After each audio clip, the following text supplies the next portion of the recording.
One of the smartest scientists that I've seen is Stephen Hawking, and in all due respect, somebody 5 times smarter than me, he was not a good philosopher. He constantly said things that would contradict his own thinking. And you mentioned the word truth.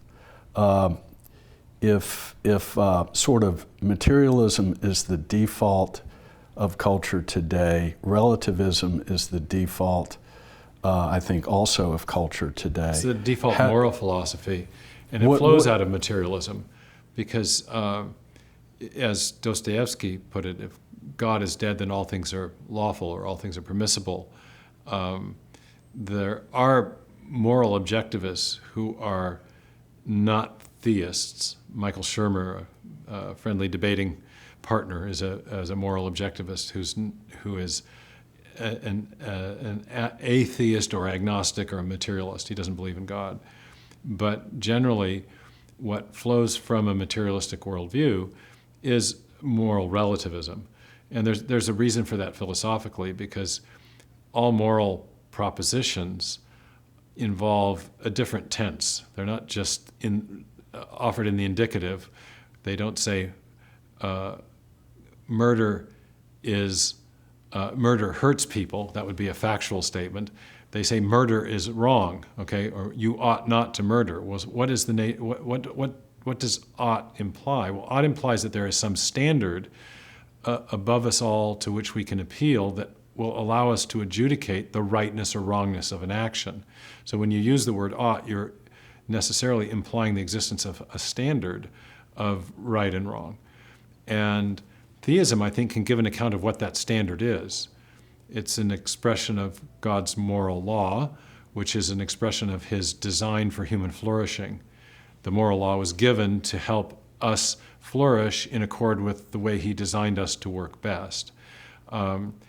The materialistic view tries to give an account of the origin, or tries to give an account of those ought statements in terms of our evolutionary past, and says, well, what those moral propositions are they are sort of instincts that were programmed into us by the evolutionary mechanism to promote human survival.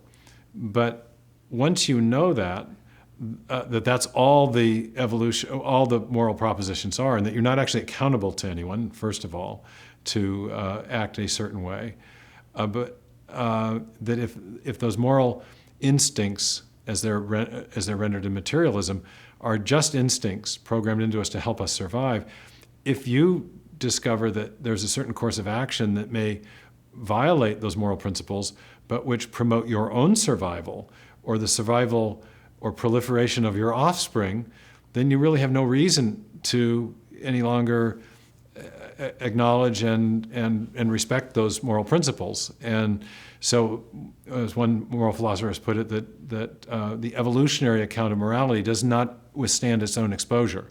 Once you know that, oh, well, all those moral principles are instincts that were designed, or not, you can't say they were designed if you're an evolutionist, that were programmed, well, you can't really say that either, that were somehow built into us to enhance survival. If it turns out that it will enhance your survival to abscond with the money and run off to South America, you really have no reason not to do that. So I mean, that's just one problem with what's called evolutionary ethics, and there are many others. So I think the theistic, the Harold Berman, one of the legal scholars at Harvard years ago, said that behind every moral statement is a grand says who question. Thou shalt not murder. Well, who says? Well, actually, the author of the universe says so, and it's not just murder is not just wrong because he says so, but there's also a rationality, a benevolent rationality that underlies those moral motions, and that is that the moral propositions or moral commands were given to promote our flourishing in accord with our design. So the moral law is actually an expression of divine benevolence.